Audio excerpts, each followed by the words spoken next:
श्रोताबंधु साहित्य संस्कृति चिंतन यूट्यूब चैनल को आपण मानकु मु स्वागत करुची। श्रोताबंधु जीवे दया एई कथाटी को आमे आम वक्तव्य रे केवल रखु किंतु आम जिह्वार लालसा को प्रशमन करिया पई आमर इच्छार पूर्ति पई आमे सेई पशु पक्षी को हत्या मध्य करू एवं संपूर्ण रूपे आम अमानवीय प्रकृतिर परिचय मध्य देउ। एमती एक भावधर्म को नहीं आज एक सुंदर कहानीटे आपण मानकु मु सुनेबी जार रचयिता हेउछन्ती आम समयर यशस्वी कथाकार श्रीजुक्त रवि पंडा महोदय। कथाकार रवि पंडा आम कथा साहित्यर विपुल भावभूमि रे आनंद और आशावाद चेन्नई कोमल सबुजिमा जीवन व्याप्ति और विशालता को व्याख्या करिबारे तांकर कथा दृष्टि भारी कलात्मक। चिन्हा चौहदीर परिचित अनुभूति मानंको वर्णना करिबारे से अकृत्रिम। तांको जीवन दृष्टि और कलाबोध मध्य थाए अनुपम स्थितिवादी चित्र। नानादी दुख और वंचना थिले भी मनिष जीवन गछ परि सुंदर। क्रमे निशेष होई आसुथुबा सबुजिमा परि मनिष जीवन पत्रहीन होई न जाऊ एई प्रकार एक आशावाद स्वर रही। तांकर एक सुंदर गल्प संकलन जार शीर्षक हेउछि गछ और अन्यान्य गल्प। श्रोताबंधु आम समयर कथाकार रवि पंडांकर सृजन समूह रे रही शून्यारोहण पादतलर पृथ्वी, रवि पंडांक 51 छोट गप, खरारे ठिया होइथिबा लोक एवं एक सुंदर कविता संकलन छाई घर। आज आम शुणुची गछ और अन्यान्य गल्प संकलनर एक चमत्कार वास्तववादी क्षुद्र गल्प जार शीर्षक हेउछि धर्म। कथाकार रवि पंडा। एई जो द्वितल प्रासादटी देखुछ ताहा मंदिर नुहे किंतु ताकू मंदिर बोली कहंती सेई बाबांकर भक्त माने। ता सामने जो लोकटी गछमूले बसची से बाबांक धर्म रे दीक्षित नुहे किंतु धर्म आचरण करे। से सन्यासी नुहे किंतु संसार त्याग करिची। से निसंग नुहे बरम ता संगरे अछंती किछि काऊ ओ कुकुर। से अनाम, गोटे अभिशाप, गोटे अपांग। निरुला हेले से निज कथा निजको कहूथाए हुएत गोटे अव्यवस्थित वर्तमान और अनिश्चित भविष्यत को सांगरे धरी किपरि से चलीची सेई कथा सुनौ थाए काऊ और कुकुर मानंकु। तार ए शारीरिक दुस्थिति सहित से एकाकार जन्मरू। तार अवबोध हेला दिनरू से जानिछि तार डाहाण गोड़टी ओहलिछि गोटे अनावश्यक अवशिष्टांश परि देहरु। बाँ गोड़टी रे संचित थिबा किंचित शक्ति संपूर्ण समर्थ नुहे ताकू ठिया करिदबाकू दंभरे। सुतराम से गोटे सरीसृप परि चले माटी रे। हाथ दुईटी जहा ताकू यथा संभव सहायता दियंती लेंगेड़ेबारे। जाने ना किपरि कटिछि तार पिलाबेल किंतु सुनिछि जन्म बेले तार ए शारीरिक विकृति देखि कुआडे चित्कार करि उठिथिले बापा बो। संतान लाभर आनंद तांकर बदली जाइथिला आतंकरे। बापा असह्य दुखरे आखि बंद करी दौड़ी पळौ पळौ कहूथिले बोझ उपरे नलिता बिड़ा परी एटा गोटे अभिशाप ही जन्म हेछि आम पई। सेटाकू तंटी चिपी मारिदे नहले फोपाड़ी दे या नाଳ नर्दमारे। बोउर मातृ हृदय बिलपी उठुथिला। निरीह शिशुटी झुळुझुळु करी चाहिछि। डाहाण गोड़टी नाडटे परी झुलुथिले भी बाँ गोड़टी ठीक ठाक। अंटा ठारू उपरकू भल मनकू बुझेइथिला बोउ एमिति पिला कौन कहार जन्म हेउ नाही। पृथ्वी रे बहु विकलांग लोक अछंती सेमानकू कोनोसी माटिए तो जन्म करिछि ना। नहले मो कपाळकू एक गोड़िकिया छुआटे जन्म हेछि से बंची रहिबो नाही काईकी। तापरे से बापांकू बुझेइथिला देख जा हेले भी से आम छुआ आमरी रक्तर से बंचिकी रहू। बापा कांदुणु मांदुणु हेउथाए घोर दारिद्र्य जोगु ता पाई जे किछि करिबाकू से असमर्थ। ए असहायता नहीं से कांदुथिला। एपरि छुआटा बढ़िले करिबो कौन? मूल मजूरी तो लागी परिबो नाही। कौन भिक मागी चलिबो? बोउ कहिथिला। ତା ଭାଗ୍ୟ ଯଦି ଭିକ ମାଗିବା ଆମେ ଆଉ କ'ଣ କରିପାରିବା? ଭଗବାନ ତାକୁ ଜନ୍ମ ଦେଇଛନ୍ତି ମାନେ ତା ବ୍ୟବସ୍ଥା ସିଏ କରିବେ ନାହିଁ? ଭଗବାନଙ୍କ ଉପରେ ଯଥେଷ୍ଟ ଭରସା ଥିଲା ପରି ବୋଉ ଏ କଥା କହେ। ବାପା ମୂଲ ମଜୁରୀ ଲାଗେ, ଦୁର୍ବଳ ସ୍ୱାସ୍ଥ୍ୟ ତା ସାଙ୍ଗକୁ ଅଛି ପୁଣି ଧଇଁ ପେଲା ରୋଗ। ଟିକେ ଅଧିକ ଖଟଣି ପଡ଼ିଗଲେ ସାଉଁ ସାଉଁ ହେଇ ପେଲି ହୁଏ, ଲାଗେ ପବନ ଅଟକିଯିବ କି ଲାଗେ ଛାତିରେ। ସେଇଥିପାଇଁ ଦିନେ ମୂଲ ଲାଗିଲେ 2 ଦିନ ବସେ। ବୋଉ ବିଚରା କ'ଣ କରେ? ସେ ବି ଘରୁ ବାହାରି ଯାଇ କା ଘର ପାଇଟି କରି 2 ପଇସା ଆଣେ। ବାପା ଦିନେ କହିଲା, ରୋଗଟା ଯେମିତି ମୋତେ ଝୁଣିଲାଣି, କେତେବେଳେ ମୋ ଜୀବନ ନେଇଯିବ। ମୁଁ ମରିଗଲେ ଏ ପୁଅଟା ବଞ୍ଚିବ କେମିତି? ତୁ କରିବୁ କ'ଣ? କାହା କାମ ଦାମକୁ ତ ମୁଁ ଆଉ ପାରୁନାହିଁ। ବରଂ ଏ ପୁଅର ଲେଙ୍ଗେଡ଼ା ଗୋଡ଼ ଦେଖି ଲୋକଙ୍କଠୁ ମାଗି ମୁଗି ଆଣିଲେ କିଛି ଚଳିବା। କ'ଣ କହୁଛୁ? ବୋଉ ଆଉ କ'ଣ କହନ୍ତା? ଅନାମ ହେତୁ ହେଲା ଦିନରୁ ଦେଖିଛି, ସକାଳୁ ବାପା ତାକୁ ପକାଏ ପିଠିରେ, ଗାମୁଛାଟିଏ ତା ପିଠି ପଟରୁ ଭିଡ଼ି ଆଣି ବାନ୍ଧିଦିଏ ଛାତିରେ, ଡାହାଣ ଗୋଡ଼ଟିକି ଝୁଲେଇ ଦିଏ ବାହାରକୁ, ଯେମିତି ସମସ୍ତଙ୍କ ନଜରରେ ପଡ଼ିବ। ତାପରେ ଆଗେଇ ଯାଏ ଗାଁକୁ ଗାଁ, ଛକଠୁ ବଜାର, ଦୁଆର ଦୁଆର ବୁଲୁ, କହୁଥାଏ, ଲେଙ୍ଗେଡ଼ା ପୁଅଟେ ଆଜ୍ଞା, ତାକୁ ସାହାଯ୍ୟ କରନ୍ତୁ, ତମର ଧର୍ମ ହେବ, ଭଗବାନ ତମର ମଙ୍ଗଳ କରିବେ। ଲୋକମାନେ ତାକୁ ବିକଳ ଦୃଷ୍ଟିରେ ଚାହାନ୍ତି, ଆହା ଚୁ ଚୁ କରନ୍ତି। ବାପା କାନି ପତେଇ ଦିଏ, ସେଥିରେ ପଡ଼ିଯାଏ କିଛି ପଇସା, ନହେଲେ ଚାଉଳ, ବେଳେବେଳେ କିଛି ଖାଦ୍ୟ। ମଝିରେ ମଝିରେ କୋଉଠି ଗଛ ମୂଳେ ତାକୁ ଓହ୍ଲେଇ ପକାଏ ବାପା, ଥକ୍କା ମାରେ, ତାକୁ କଦଳୀଟେ କି ବିସ୍କୁଟ 2ଟା ଖାଇବାକୁ ଦିଏ। ସଞ୍ଜ ସଞ୍ଜ ଘରକୁ ଫେରେ। ବୋଉ ତକେଇ ଥାଏ ଦୁଆରେ, ବାପା ବୋଝ ଓହ୍ଲେଇଲା ଭଳି ତାକୁ ଓହ୍ଲେଇ ଦିଏ। ବୋଉ ତାକୁ ଟେକି ନେଇ ଗଡ଼େଇ ଦିଏ ହିଂସରେ। ବାପା ଗୋଡ଼ ହାତ ଧୋଇ ଆସେ, ମୁହଁ ପୋଛୁ ପୋଛୁ କହେ, ଆଣିଲୁ, ଗଣିବା ଆଜି କେତେ ହେଇଛି। ବୋଉ ଖୁଚୁରା ପଇସାର ବେଗଟାକୁ ଝମଝମ କରି ଆଣେ ଆଉ ଅଜାଡ଼ି ଦିଏ ହିଂସ ଉପରେ। ବାପା ଚାରିଣୀ ଆଠିଣୀ ଟଙ୍କାକିଆ ଗୁଡ଼ାକୁ ଗୋଟି ଗୋଟି କରି ହିସାବ କରେ, ମୁରୁକି ମୁରୁକି ହସେ। ବୋଉକୁ ବଢ଼େଇ ଦେଇ କହେ, ନେ ରଖିଦେ, ଆଜି ଭଲ ହୋଇଛି। ବୋଉ ପଇସା ତକ ଗୋଟେ କନାରେ ବାନ୍ଧୁ ବାନ୍ଧୁ କହେ, ଆଉ କହୁଥିଲ ଛୋଟ ଲେଙ୍ଗେଡ଼ା ବୋଲି, ଦେଖ ବଡ଼ ହେଲେ କ'ଣ ପୋଷିବ, ଏବେଠାରୁ ପୁରା ପୋଷିଲାଣି।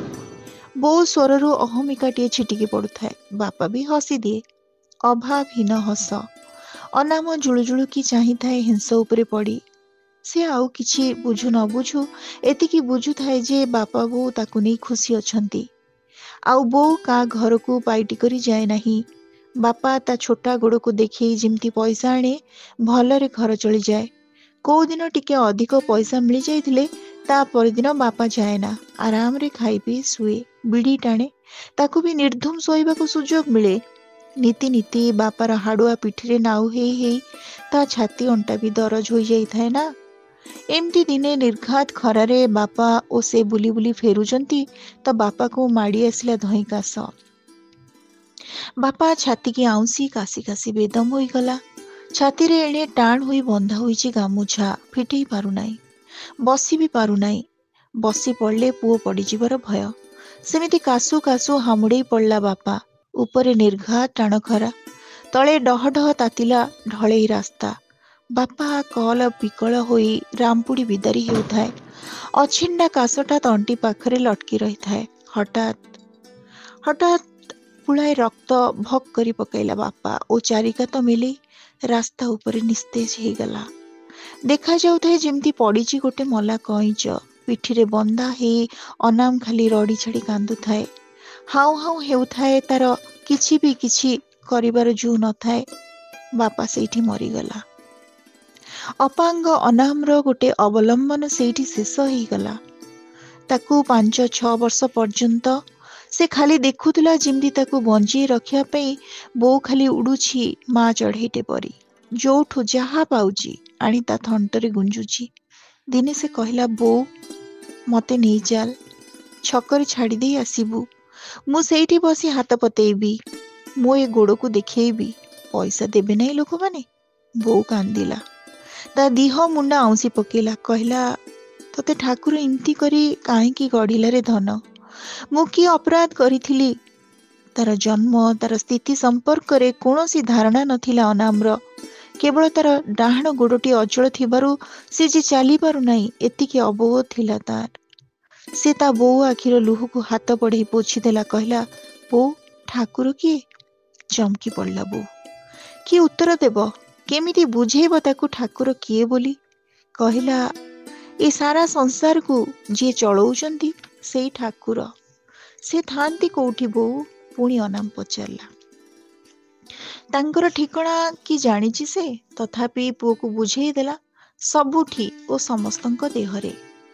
ଅନାମ ଆଉ କିଛି ପଚାରିଲା ନାହିଁ। ତାର ଅବୋଧ ମନ ପାଇଁ ବୋଉର ଏ ଉତ୍ତର ହୁଏତ ଯଥେଷ୍ଟ ଥିଲା। ଖାଲି କହିଲା, ତୁ ମୋତେ ଛକରେ ନେଇ ଛାଡ଼ି ଆସୁନୁ, ଠାକୁର ଚଳେଇ ନେବେନି। ବୋଉ ଛାତି ଫାଟି ଯାଉଥିଲା ଅନାମର କଥା ଶୁଣି। ସେ ଖାଲି ମନକୁ ମନ କହୁଥିଲା, ଏତେ ବୁଦ୍ଧି ଦେଇ ମୋ ପୁଅକୁ ଛୋଟା କରି କାହିଁକି ଛାଡ଼ିଲ ଏ ଠାକୁରେ? ତାପରଠାରୁ ଛକରେ ଗୋଟେ ଚିରା ଅଖା ପକେଇ ଦେଇ ତାକୁ ବସେଇ ଦେଇ ଆସେ ବୋଉ ସେଇ ଗଛ ମୂଳେ। ସେ ତାର ନଳି ଗୋଡ଼କୁ ଆଗକୁ ଲମ୍ବେଇ ଦେଇ ବସେ, ହାତଟି ପତେଇଥାଏ ଆଗକୁ। ସେ ଭାବିଥିଲା ଛକରେ ବସିଲେ ଅଧିକ 2 ପଇସା ହେବ। ହେଲା ନାହିଁ। ଗାଁ ମୁଣ୍ଡ ଛକ, କେତେଟା ବା ଦୋକାନ। ବାଟଗଲା ଲୋକ କିଏ କେମିତି ଗଲାବେଳେ ତା ପାଖକୁ ଆଠୁଣିଟେ କି ଟଙ୍କାଟେ ଫୋପାଡ଼ି ଦିଅନ୍ତି। କିଏ ବା ଫୋପାଡ଼ି ଦେଇ ଯାଏ 2-4ଟା ବିସ୍କୁଟ ବା ଚେନାଚୁର ମୁଠାଏ। ଅନାମ ଖୁସି ହୁଏ। ପଇସା ଠାରୁ ଏଗୁଡ଼ିକ ତାର ବେଶୀ ଦରକାର ବୋଲି ଭାବିନିଏ। ଏମିତି ବେଳେବେଳେ ନିଛାଟିଆ ହୋଇଯାଏ ଛକ। କିଏ କୁଆଡ଼େ ପଳାନ୍ତି। ତାକୁ ଲାଗେ ସେ ଯେମିତି ସେଠି ପରିତ୍ୟକ୍ତ ହୋଇ ପଡ଼ିଛି। ଏଇ ସମୟରେ ତା ପାଖକୁ ଉଡ଼ି ଆସନ୍ତି କିଛି କାଉ, ଚାଲି ଆସନ୍ତି କେତୋଟି କୁକୁର। ଅନାମର ନିସଙ୍ଗତାକୁ ସେମାନେ ହରଣ କରି ନିଅନ୍ତି। ସେ ଏକୁଟିଆ ବୋଲି ଭାବିପାରେ ନାହିଁ। ସେ ସେଇମାନଙ୍କ ସହ ସଖ୍ୟ ସ୍ଥାପନ କରିନିଏ ମନେ ମନେ। ସେମାନଙ୍କ ଆଗକୁ ବିସ୍କୁଟ ଟୁକୁରା ଫୋପାଡ଼େ, ବିଞ୍ଚି ଦିଏ ଚନାଚୁର ଦାନା। କାଉ କୁକୁର ଉଡ଼ାଉଡ଼ି ଦୌଡ଼ା ଦୌଡ଼ି କରନ୍ତି ଖାଇବା ପାଇଁ। ସେ ତାଙ୍କୁ ଆକଟ କରେ, ବାଣ୍ଟି କୁଣ୍ଟି ଖାଅ, ଝଗଡ଼ା କାହିଁକି କରୁଛ ଆଁ? ସଞ୍ଜ ପାଖାପାଖି ବୋଉ ଆସେ, ତାକୁ କାଖେଇ ଉଠାଏ, ପଇସା ସବୁ ସାଉଁଟେ। ଅନାମ କାଉ କୁକୁରଙ୍କୁ କହେ, ତମେ ଯା, ମୁଁ ଯାଉଛି, ପୁଣି କାଲି ଆସିବ। ବୋଉ ଚକିତ ହୁଏ, କହେ, ଇରେ କାହାକୁ କହୁଛୁ ଏ କଥା? ଅନାମ ହସେ, ମୋ ସାଙ୍ଗମାନଙ୍କୁ। ଏଇ କାଉ ଓ କୁକୁର, ଦିନ ସାରା ପରା ସେମାନେ ମୋ ସାଙ୍ଗରେ ଥାଆନ୍ତି। ବୋଉ କାଉଳି ବାଉଳି ହେଇଯାଏ। ଭାବେ, ମଣିଷ ଛୁଆଟି ଦେହରେ ଟିକିଏ କିଛି ଖୁଣ ରହିଗଲେ ସେ କେତେ ଇତର ହୋଇଯାଏ ସତରେ। ବୋଉ ତାକୁ କାଖେଇ କୁଣ୍ଢେଇ ଆଣିଲା ବେଳେ ନ ହସି ପଡ଼େ। ଅନାମ ଅନୁଭବ କରେ ତାର ବୟସ ବଢ଼ିବା ସଙ୍ଗେ ସଙ୍ଗେ ଓଜନ ବି ବଢ଼ୁଛି। ବୋଉ ଆଉ ସମ୍ଭାଳି ପାରୁନାହିଁ ତାର ଭାରା। ସେ ବି ଦିନକୁ ଦିନ କ୍ଷୀଣ ହେଇ ହେଇ ଚାଲିଛି। ଅଭାବ ଦୁର୍ଭାଗ୍ୟ ତାକୁ ବି ଖୁବ୍ ତଳିତଳାନ୍ତ କରିସାରିଲାଣି। ସେ କେତେଦିନ ଆଉ ତା ଉପରେ ନଦୀ ହୋଇ ଚାଲିବ? ସେ ଭିତରେ ଭିତରେ ସାହସ ସଞ୍ଚୟ କଲା। କହିଲା, ବୋଉ, ମୁଁ ଚାଲିବି। ଚାଲିବୁ? ତୁ? ବୋଉ ଯେମିତି ଆକାଶରୁ ଖସି ପଡ଼ିଲା। ବାଡ଼ି ଧରି ଚାଲିପାରିବି ତ? ମୋତେ ତୁ ବାଡ଼ି ଧରି ଚାଲି ଶିଖା। ସୁ ସୁ କାନ୍ଦି ପକେଇଲା ବୋଉ। ଛୁଆଟି ବେଳୁ ତାକୁ ସେ ଚାଲି ଶିଖେଇଥାନ୍ତା। ଠୁକୁ ଠୁକୁ ଚାଲିରେ ହସି ଉଠିଥାନ୍ତା ଅଗଣା। ଛୁଆ ଚାଲିବା ଆରମ୍ଭ କଲେ ବାପ ମାଙ୍କର ଗୋଟେ ନିଆରା ଆନନ୍ଦ ଓ ଦମ୍ଭପଣ ସୃଷ୍ଟି ହେଇଯାଏ ମନରେ। ସେତକ ତ ହେଲା ନାହିଁ। ଆସି 12-14 ବର୍ଷ ହେଲାଣି ଚାଲି ଶିଖିବ ପୁଣି ବାଡ଼ି ଧରି। ପୁଣି ଭାବିଲା ସେ କି ସବୁଦିନ ବଞ୍ଚିଥିବ? ତା ବଞ୍ଚିଥିଲା ବେଳେ ତାକୁ ଯଥାସମ୍ଭବ ସମର୍ଥ କରି ଗଢ଼ି ତୋଳିବା ଦାୟିତ୍ୱ ତାର। ତେଣିକି ତା ଭାଗ୍ୟ। ବାଡ଼ି ଧରି ଚାଲିବାର ସମସ୍ତ ଉଦ୍ୟମ କିନ୍ତୁ ବ୍ୟର୍ଥ ହୋଇଗଲା। ପଡ଼ି ଉଠି ଯେତେ ଚାଲିବାକୁ ଚେଷ୍ଟା କଲେ ବି ବାଁ ଗୋଡ଼ଟି ମୋଟେ ସାମର୍ଥ୍ୟ ଯୋଗାଇ ପାରିଲା ନାହିଁ ଅନାମକୁ ଚାଲିବାରେ। ହାହାକାର କରି ଉଠିଲା ବୋଉ। ଜୀବନ ସାରା କ'ଣ ପିଲାଟା ଏମିତି ଘୋଷାରି ହିଁ ଚାଲୁଥିବ? ଅନାମ ଧରିନେଲା ତାର ଲେଙ୍ଗିଡ଼ି ହୋଇ ଚାଲିବା ଯଦି ଅବଧାରିତ, ସେ ଆଉ ଅଯଥା ଚେଷ୍ଟା କରିବ କାହିଁକି? ବରଂ ଯେତିକି ସମ୍ବଳ ତାକୁ ମିଳିଛି ତାକୁ ସେ ସୁରକ୍ଷିତ କରି ରଖିବ। ସେ ଦେଖିଲା ଚାଳରେ ଖୋସା ହୋଇଥିବା 2 ପଟ ଚପଲ। ବୋଉକୁ କହିଲା ସେ ଚପଲ ଆଣିବାକୁ। ବୋଉ ଆଶ୍ଚର୍ଯ୍ୟ ହେଲା, ସେ ଚପଲ ତୁ କ'ଣ କରିବୁ? ମୁଁ ପିନ୍ଧିବି ମୋ ଗୋଡ଼ରେ। ତୋ ଗୋଡ଼? ବୋଉ ଆଉ ପଚାରି ପାରିଲା ନାହିଁ। ଅନାମ ହସିଲା, କହିଲା, ହାତରେ ଚାଲୁଛି ଗୋଟେ, ସେଇଟା ମୋ ଗୋଡ଼। ହାତରେ ପିନ୍ଧିବି ଚପଲ, ଦେଖୁନୁ। ହାତ ଭରା ଦେଇ ଦେଇ ପାପୁଲି 2ଟା କେମିତି ଖଣ୍ଡିଆ ହେଇଗଲାଣି। ବୋଉ ଚୁପଚାପ ଚପଲ ଓହ୍ଲେଇ ଦେଲା ଚାଳରୁ। ଅନାମ 2 ହାତରେ 2ଟା ପୁରେଇ ଚାଲିବା ଅଭ୍ୟାସ କରିନେଲା କେତେ ଥର। ସେ ଖୁବ୍ ଆଶ୍ୱସ୍ତ ହେଲା ଯେ ଜୀବନ ଆଉ ତା ପାଇଁ ଏବେ ଅସହଜ ହେବ ନାହିଁ। ଚାଲିବା ଅର୍ଥ ଗୋଟେ କିଛି ଦୂରତାକୁ ଅତିକ୍ରମ କରିବା, ଏଇଆ ତ। ଏବେ ସେ ସେଇ କାର୍ଯ୍ୟଟି ହାତ ସାହାଯ୍ୟରେ ମଧ୍ୟ କରିପାରିବ। ବୋଉ ଅନାମର ଏ ପ୍ରଚେଷ୍ଟାକୁ ଦେଖୁଥିଲା। ଦେଖୁଥିଲା ଆଉ କିଛିଟା ଚିନ୍ତାମୁକ୍ତ ବି ହୋଇ ପଡୁଥିଲା। ବାସ୍ ସେଇ ଦିନଠୁ ହାତରେ ଚପଲ, ଆଣ୍ଠୁରେ ପଟି ବାନ୍ଧି ସେ ଘୁଷୁରି ଘୁଷୁରି ତାର ଅନିର୍ବାର୍ଯ୍ୟ ଭାଗ୍ୟ ସହ ଯୁଝି ଯୁଝି ଆସିଛି ଏ ଯାବତ୍। ପଛରେ ରହିଗଲାଣି ଗୋଟେ ସୁଦୂର ସଂଘର୍ଷମୟ ଅତୀତ। ବଞ୍ଚିବା ପାଇଁ, ଖାଇବା ପାଇଁ, ଖାଦ୍ୟ ଗଣ୍ଡେ ଯୋଗାଡ଼ କରିବା ଭିନ୍ନ ସେ ଆଉ କିଛି କରିନାହିଁ। ଆଉ ଆଗକୁ କିଛି ବି ଭାବି ନାହିଁ। ସେଇଥିପାଇଁ ସେ ବହୁ ଗାଁ, ଛକ, ବଜାର, ସହର, ମନ୍ଦିର, ମସଜିଦ, ମେଳା, ମହୋତ୍ସବ ପର୍ଯ୍ୟନ୍ତ ଗୁରୁଣ୍ଡି ଗୁରୁଣ୍ଡି ଚାଲିଛି। କେଇ ଦିନ ପାଇଁ ବୋଉର ଚିନ୍ତାଟି ଥିଲା, ସେ ଚାଲିଗଲା ପରେ ସେ ଆଉ ଘରକୁ ଫେରିନି। ଆଉ କୌଣସି ଆକର୍ଷଣ ତାକୁ ବାନ୍ଧି ଛନ୍ଦି ପକେଇ ନାହିଁ ସିଆଡ଼କୁ ମୁହଁ ଫେରେଇବାକୁ। ତାର ସର୍ପିଳ ଯାତ୍ରା ଖାଲି ଆଗକୁ ଆଗକୁ ଚାଲିଛି। ଜୀବନ ପ୍ରତି ମୋହ ରହିନାହିଁ କି ଜୀବନକୁ ହରେଇ ଦେବାକୁ ଚାହିଁନି। ଦୁର୍ଭାଗ୍ୟକୁ ନିନ୍ଦି ନାହିଁ, ବରଂ ତା ସହ ଲଢ଼େଇ କରିଛି। ମଣିଷ ହେଇ ବି ନିଜକୁ ମଣିଷ ବୋଲି ଭାବିନି ଅନାମ। ତେଣୁ ମଣିଷ ମେଳରେ ପଶିନି। ମଣିଷକୁ ଦୂରରୁ ଦେଖିଛି। ସ୍ଥାନ, କାଳ, ଭେଦର ମଣିଷର ବହୁରୂପୀ ଚରିତ୍ରକୁ ସେ ଅମଜେଇଛି। ତାକୁ ମଣିଷ ବୋଲି ମଣିଷମାନେ ନ ଭାବି ସରୀସୃପଟିଏ ଧରି ନେଇଥିବାରୁ ସେ ବି ମଣିଷକୁ ଦି ଗୋଡ଼ିଆ ଜନ୍ତୁ ଭିନ୍ନ ଆଉ କିଛି ଭାବିନି। ସେମାନଙ୍କ ଆଚରଣ କାର୍ଯ୍ୟକଳାପରୁ ସେ ବହୁ ସ୍ଥାନରେ ନିର୍ଯାତିତ ହୋଇଛି, ଅପମାନିତ ହୋଇଛି, ତଡ଼ା ଖାଇଛି, ମାଡ଼ ଗୋଇଠା ବି ଖାଇଛି। ହେଲେ ଏସବୁକୁ ତାର ନିନ୍ଦିତ ଭାଗ୍ୟ ବୋଲି ଧରି ନେଇ କେବେ ବି ପ୍ରତିବାଦ କରିନାହିଁ, ଅଭିଯୋଗ କରିନାହିଁ କି କ୍ରୋଧ ପ୍ରକାଶ କରିନାହିଁ। ସେମାନଙ୍କୁ ଜନ୍ତୁ ବୋଲି ଧରି ନେଇଥିବାରୁ ବରଂ ସେମାନଙ୍କର ଏହା ଜାନ୍ତବ କ୍ରିୟାକଳାପ ବୋଲି ଭାବି କ୍ଷମା କରିଦେଇଛି। ସେ ମନ୍ଦିର ଅଗଣାରେ ଭିକାରୀ ମେଳରେ ବସିଛି, ଠାକୁର ଦର୍ଶନ କରିନାହିଁ। ବୋଉ କହିଥିବା କଥା ମନେ ପକେଇ ବରଂ ସମସ୍ତଙ୍କଠାରେ ଠାକୁରଙ୍କୁ ଖୋଜିଛି। ମାଗି ନ ପାଇଲେ ବଞ୍ଚି ପାରିବ ନାହିଁ ବୋଲି ଜାଣିବା ସତ୍ତ୍ୱେ ମାଗି ନାହିଁ କି ଦାବି କରିନାହିଁ। ଯିଏ ଯାହା ଦେଇଛି ଗ୍ରହଣ କରିଛି, ନ ମିଳିଲେ ଉପବାସ ରହିଛି। ସର୍ବୋପରି ନିଜ ଜୀବନକୁ ଗୋଟେ ଅସ୍ଥାୟୀ ଓ ଅନାବଶ୍ୟକ ସତ୍ତା ବୋଲି ଧରି ନେଇଥିବାରୁ ସେ ଗୋଟେ ମୋହମୁକ୍ତ ଜୀବନ ଜିଉଛି। ସକ୍ଷମ ମଣିଷଟି ହୋଇଥିଲେ ହୁଏତ ଏଇ ମହାର୍ଘ ଅନୁଭବ ସେ ପାଇପାରି ନଥାନ୍ତା ବୋଲି ଭାବୁଛି। ମନ୍ଦିରରୁ ଶଙ୍ଖଧ୍ୱନି ଶୁଣାଗଲା। ଅନାମୋହରି ଆସିଲା ତା ଭାବନା ରାଜ୍ୟରୁ। ଶୋଇଥିବା କୁକୁର ଦିଟା ତର୍କି ଉଠିଲେ। କାଉଗୁଡ଼ା କା କା ହୋଇ ଏଡାଳ ସେଡାଳ ହୋଇଗଲେ। ମନ୍ଦିର ଭିତରୁ ଭଜନ କୀର୍ତ୍ତନ ସରିଲା ବୋଧହୁଏ। ଏବେ ଆରମ୍ଭ ହେବ ଆନନ୍ଦ ବଜାର ପ୍ରସାଦ ସେବନ। ଏବେ ଅନାମ ଆସି ଏଇଠି ଅଟକିଛି। ଏଠି ମନ୍ଦିରର କୋଳାହଳ ନାହିଁ, ନାଇଁ ଭିକାରୀମାନଙ୍କର ମେଳା। ଅଧିକ ଭକ୍ତ ଯୋଉଠି, ଅଧିକ ଭିକାରୀ ସେଇଠି। ଦାନା ପାଇଁ ଟଣା ଓଟରା, ଦୌଡ଼ା ଦୌଡ଼ି, କଳି ତକରାଳ କମ୍ ନାହିଁ ସେଠି। ଏଠି ସେ ସବୁ ଝିଞ୍ଝଟ ବି ନାହିଁ। ନୀରବ ଓ ନିରୁପଦ୍ରବ ପରିବେଶ ବୋଲି ଏଇଠି କିଛି ଦିନ ତଳେ ଆସି ଠାକିଛି ଅନାମ ଏଇ ଗଛ ମୂଳେ। ଏ ଯେଉଁ ଦ୍ୱିତଳ ପ୍ରାସାଦ, ତାହା ମନ୍ଦିର ନୁହେଁ, କିନ୍ତୁ ମନ୍ଦିର ବୋଲି କହନ୍ତି ସେ ବାବାଙ୍କ ଭକ୍ତମାନେ। ବାବା ଭାବରେ ଯେଉଁ ବ୍ୟକ୍ତିର ମୂର୍ତ୍ତି ପୂଜା କରାଯାଏ ତାକୁ ବି ଠାକୁର ବୋଲି କହନ୍ତି ଭକ୍ତମାନେ। ପ୍ରାୟତଃ ଭୋଜି ଭାତ ଲାଗି ରହିଥାଏ ମନ୍ଦିରରେ। ବାବାଙ୍କର ଆବିର୍ଭାବ ଓ ତିରୋଭାବର ଦିବସ ପାଳନ ହୁଏ ମହାଜାକଜକମରେ। ପୁଣି ପାଳନ ହୁଏ ବାବାଙ୍କର ବିବାହ ଦିବସ, ମାଙ୍କର ଜନ୍ମଦିନ ବା ସେମାନଙ୍କ ପୁତ୍ର କନ୍ୟାଙ୍କର ଆବିର୍ଭାବ ଦିବସ। ସବୁଦିନ କିଛି ନା କିଛି ଉତ୍ସବ, କେତେ ଗାଡ଼ି ମୋଟର ଲାଗେ। ଭକ୍ତ ଜଣଙ୍କର ସାରା ପରିବାର ସଜପଟା ହୋଇ ଆସି ଭଜନରେ ସାମିଲ ହୁଅନ୍ତି, ହରିବୋଲ ପକାନ୍ତି, ପ୍ରସାଦ ସେବନ କରି ଫେରନ୍ତି। ଅନାମ ଏଠି ପହଞ୍ଚିବା ପରେ କେବେ ତା ଭିତରକୁ ଯାଇନାହିଁ। ଏଇଠି ଗଛମୂଳେ ବସିଥାଏ, ଦେଖୁଥାଏ। ଏଠିକି ଆସିବା ପରେ କିଛି କାଉ ଓ କୁକୁର ତା ସାଙ୍ଗ ବି ହୋଇଗଲେଣି। ସେମାନଙ୍କ ସହ ସେ କଥା ହେଉଥାଏ। ଦିନରେ କେହି କେହି ଭକ୍ତଜନ ତାକୁ ପାରୁଷ ଗଣ୍ଡାଇ ଦେଇ ଯାଆନ୍ତି। ସେ ଅଧେ କାଉ କୁକୁରଙ୍କୁ ବାଣ୍ଟି ଦିଏ, ଆଉ ଅଧିକ ରଖି କହେ, ଥାଉ, ଏତକ ମୋର। ରାତିରେ ବି ଯୋଉ ଭୋଗ ମିଳେ ଅଧେ ସାଇତି ରଖିଥାଏ ସକାଳକୁ। କାଉମାନେ ଆସିଲେ ସେ ସେମାନଙ୍କୁ ବାଣ୍ଟି ଦିଏ, କହେ, ରାତିର ଖାଦ୍ୟରୁ ତମ ପାଇଁ ରଖିଛି, ନିଅ ଖାଇଦିଅ। ଏମିତି ଅନାମର କାଉ କୁକୁରଙ୍କୁ ନେଇ ସଂସାର ଏଠି। ଦିନରେ ଗଛ ମୂଳ, ରାତିରେ ମନ୍ଦିର ବାରଣ୍ଡା। ଆଜି ବୋଧେ ମନ୍ଦିରର ଗୋଟେ ମାତବର ଉତ୍ସବ। ବହୁ ଲୋକ ସମାଗମ, ବିଭିନ୍ନ ପ୍ରକାର ସାଜସଜା ହୋଇଛି ମନ୍ଦିରର। ଭୋରରୁ ଭଜନ କୀର୍ତ୍ତନ, ସକାଳ ଧୂପ ଆରମ୍ଭ ହୋଇଗଲାଣି। ମନ୍ଦିରର ଚାରି କୋଣରେ ବଡ଼ ବଡ଼ ଚୁଙ୍ଗା ସବୁ ଲାଗିଛି।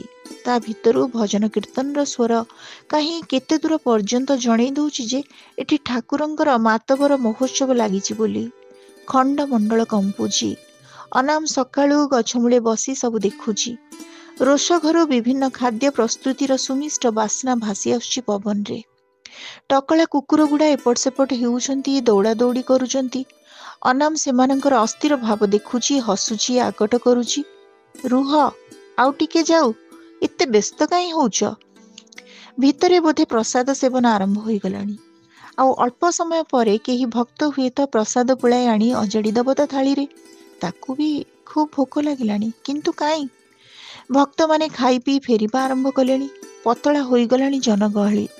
ଅନାମ ରୋଷେଇ ଘର ଦରଜା ଆଡ଼େ ତକେଇଛି। କେହି ବି ତା ଆଡ଼କୁ ପାରୁଷ ଗଣ୍ଡାଇ ନେଇ ଆସୁନାହାନ୍ତି।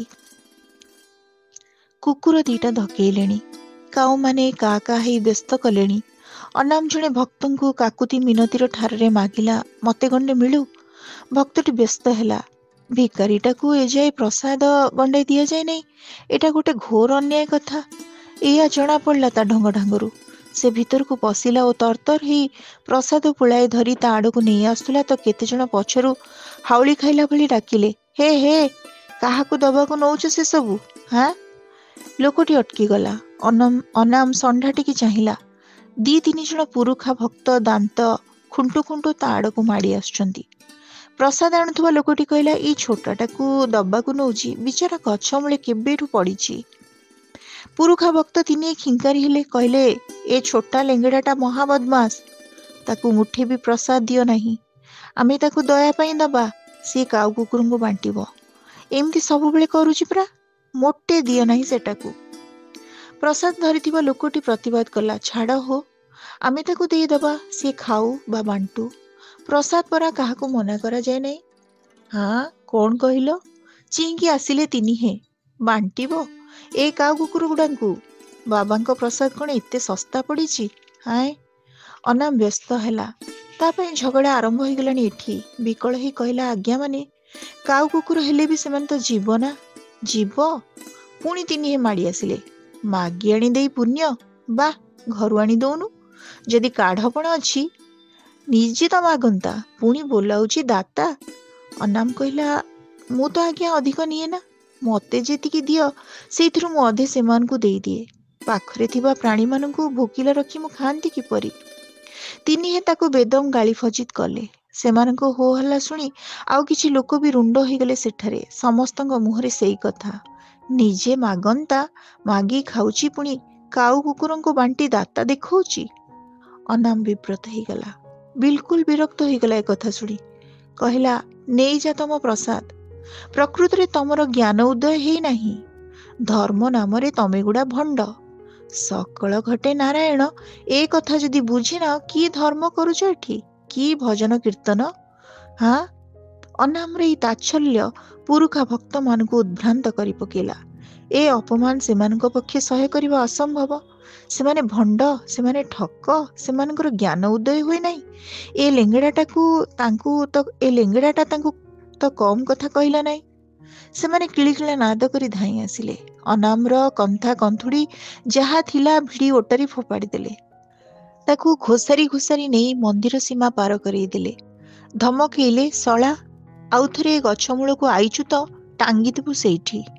ଶଳା ଆମକୁ କହିବ ଭଣ୍ଡ? ପ୍ରାଣ ବିକଳରେ କିଲିବିଲି ଅନାମ ଗୁରୁଣ୍ଡି ଗୁରୁଣ୍ଡି ପଳେଇଗଲା ସେଠୁ। ତାକୁ ପଛରୁ ଶୁଭୁଥିଲା ସେଇ ଭୟଙ୍କର ଭକ୍ତମାନଙ୍କର ଅଶ୍ରାବ୍ୟ ଗାଳି, ଆଉ କାଉ କୁକୁରମାନଙ୍କ ବିବ୍ରତ ବୋବାଳି। ହୁଏତ ସେମାନେ ପ୍ରତିବାଦ ଜଣାଉଥିଲେ।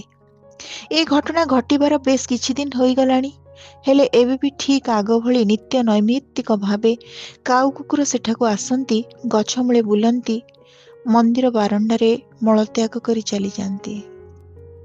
ଶ୍ରୋତାବନ୍ଧୁ, ଆଜି ଆମେ ଶୁଣୁଥିଲେ ଆମ ସମୟର ଜଣେ ବିଶିଷ୍ଟ କଥାକାର ଶ୍ରୀଯୁକ୍ତ ରବି ପଣ୍ଡାଙ୍କ ଗଛ ଓ ଅନ୍ୟାନ୍ୟ ଗଳ୍ପ ସଂକଳନସ୍ଥ ଏକ ସମ୍ବେଦନଶୀଳ କରୁଣ କାହାଣୀ, ଯାହାର ଶୀର୍ଷକ ଥିଲା ଧର୍ମ।